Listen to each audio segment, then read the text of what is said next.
Did the Chiefs get robbed? I mean, the same thing that can make you laugh, Skip, it Yep. can make you cry. Yep. I don't think they got robbed. I think at the end of the day, they didn't play well enough to win the ball game. Their players would tell you that. Their coaches would tell you that.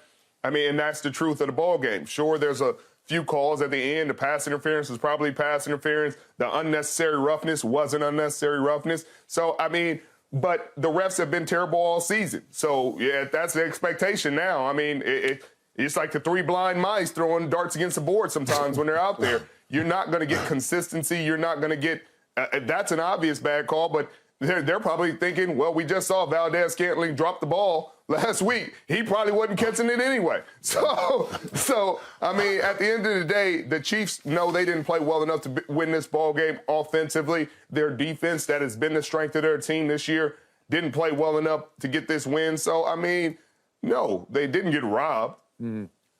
I understand, Sherman, when you said he didn't get robbed. Now, but we can't have the ref making decisions on one end, and nor can we have those dudes that's wearing suits in a room making decisions on the other hand. Yep. We want the players on the field to make the decisions on the field about who's winning the game and who's moving forward and get a chance to play in those championships. So I say, you know what, as a receiver, and yes, maybe it is I'll call it pass interference, but they didn't get lost or get dropped because I don't know what Kansas City Chiefs are right now. Yeah. You don't know. So we want to assume, oh, you get that pass interference right there, you win the game.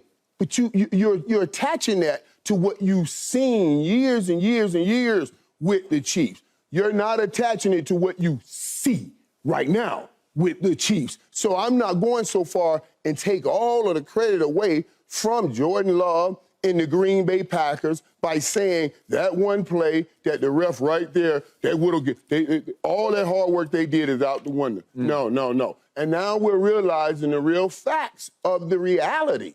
You know, just like I want Scantling to get that opportunity, I have to be, because I'm a wide receiver. You can't just keep getting rid of us, guys like this, guys with real talent, and think you will keep fitting anybody in and you're going to stay on the top of the mountain. That's all. I'm just saying, I'm sad to see the Chiefs look like they look, because I saw what they looked like before. I like having greatness. I like having dominance and something to chase, something to say, wow, that's different. Okay, that's going to move. To your point, yeah, Michael. I like having that. So I don't feel they got jobbed at all. There's no telling what they could have done if they had gotten that PI.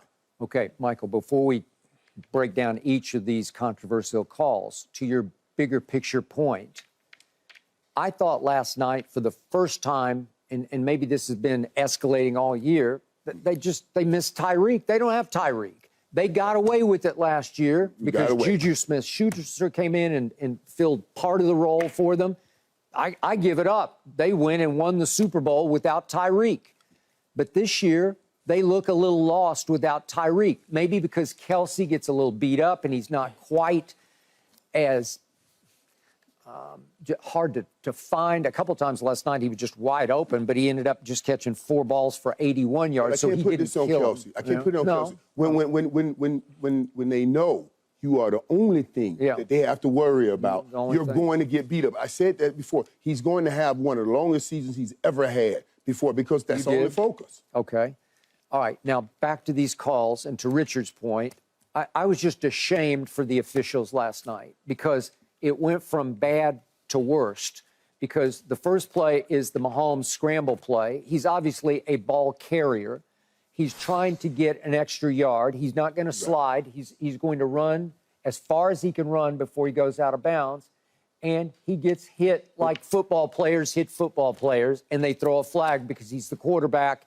And some referee just panicked and thought, you can't hit a quarterback. Yeah, you can.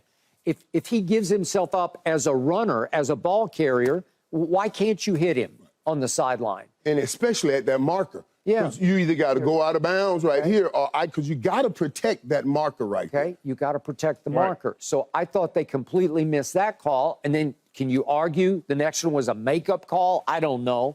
I just thought this was a gag job by whichever back judge or, downfield judge referee did this. Look, if Mahomes Now gets this one. yeah, this one, it's just outrageous pass interference. Now, Well, he's looking back too now. No, but he's running up his back. But the whole idea, like they always say, Sherm, this is your job here. This is what you do. They always say, as long as the DB's looking back, then it's like he has a right to go for that ball too. Yeah. You see what you know what I mean? So that's why with that one, it takes me back to '94 all the time. I'm gonna tell you something. I think about the play every day. The '94 play with Deion Sanders. I say to myself, Michael, that's on you. I should have gone up at that ball, turned myself to catch the ball front ways, and I thought it would declare the pass interference. I thought here. by the way, Deion got away with arm barring you. Arm barring me. Yeah. Right, arm barring. You couldn't get your arm up. Right, and I couldn't get my arm up, but I thought the whole while if I had turned and caught it. Right here, because we know what has happened, you're not totally confident in yourself because you've already been here. I felt the same thing there. If he attacks that ball, it's more clear that maybe it's PI. But the DB had a chance to go get the football too. And to your point, Irv, it's no guarantee y'all win that game. Y'all down 8. Y'all down 8. Y'all haven't played well the whole game. Y'all have only had 19 points to this point. You need a touchdown and you need 2. You need just 2. to tie, just to give yourself a chance. All right. Look at this play one more time. But the old Kansas City Chiefs would have done all of that. But they're not that. Right. And that's what everybody has an issue All with. right. If Mahomes had thrown this pass 3 or 4 yards farther, Valdez-Scantling had a step. Is it possible he just runs through it and does what he didn't do at Kansas City against the Eagles? Is it possible he just runs through it and catches it for a touchdown? It's possible because he had to slow up, which almost always causes some kind of catch-up pass interference because you just run up on the receiver's back. Right, but if he's not looking back, then you automatically call it. But if he's looking back, you can say he's running for the ball. See, the reason they say you have to look up, that means I'm not targeting the wide receiver. I'm looking for the football. And if we clash going for the football, that's the difference. Yeah. All right, now let's go to the Hail Mary throw. It wasn't clear to me on the first replay, but on the back angle replay, Kelsey gets shoved in the back, and it does push him out of the play. But, Richard, how do you play Hail Marys? Is it just anything goes? Is it just all bets are off? Anything goes in Hail Mary. I mean, you can't tackle anybody, but pushing and shoving is what they're going to allow you to get away with. They'll allow receivers to get away with it, DBs to get away with it. They're not calling a pass interference on a Hail Mary unless you blatantly tackle somebody to the ground. Okay, Richard, would you push and shove in those situations? Yeah, yes, 100%. Game on the line. I'm doing what's necessary to get that ball on the ground. And that's what everybody's doing. Everybody's moving and pushing and shoving. And everybody's looking for the football. Back to what I just told you. See, that's why they're not going to call this. Everybody's looking for the football. It's not like they're just only pushing you. As long as they're looking up, everybody has a right to go and get the football. That's not going to get called. Yeah. The classic one for me was the throw that Brady made at the end of the Philadelphia Super Bowl when they lost, 40-33. And he threw a Hail Mary to Gronk in the end zone, and they're all over Gronk. They're just pushing and shoving him. They're basically yanking on him because you can, and nobody's ever going to call that. Okay, so in the end, was Kansas City technically robbed? Yeah, you can make a case because they would have it 1st and goal at the 5-yard line, but now to Richard's point, can you, A, get it in the end zone, and A, get it in the end zone again on the 2-point try? Because they had just tried one to Pacheco. It was a weird play because they handed it to him, let him try to break it wide, and it just got stuffed. So I don't know. It's not a done deal. It's not a guarantee anymore with this team because this team is really struggling on offense, which I did not see coming. Which is a bad thing. I mean, you need the players to make it work. You need talent, you need speed at receiver, and you need reliable catchers. Every week you try to depend on somebody else.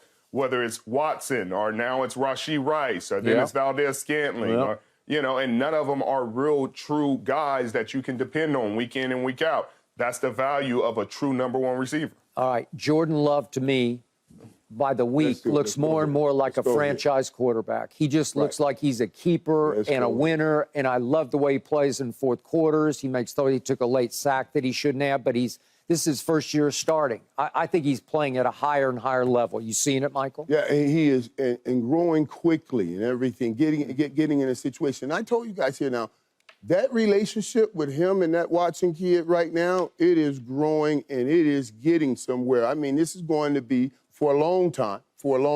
Yeah. One of those great combinations. Yeah. Green Bay, you found your next quarterback. And I mean, that's just an amazing thing when you think about Green Bay. They were going to go from Brett Favre to Aaron Rodgers to this young kid who looks pretty good right now, outplaying Patrick Mahomes yesterday. Since week seven, he's only second to my guy, Dak Prescott, in touchdown passes right now. So he is playing out of his head. We keep looking at young guys like this and saying, oh, okay, does he deserve to stay? Is he earning the right for the team to continue to fight for him? Yeah. And I'm saying absolutely he's earned that right. And he's playing good. And by the way, they've won 3 straight games. No Zaire Alexander on defense and no Aaron Jones on offense. Let them get healthy and let's see what they look like. Speaking of defense, that Chiefs defense got ran over last night.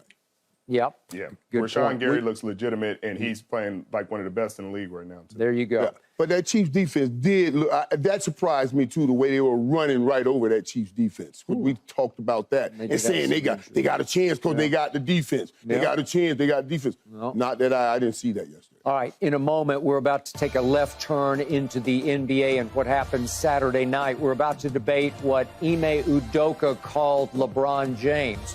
Whoa. No mercy, no mercy, no mercy. Thanks for watching, Undisputed fans. Do you want more highlights from the show? Make sure to click that subscribe button for all the exclusive content from Undisputed.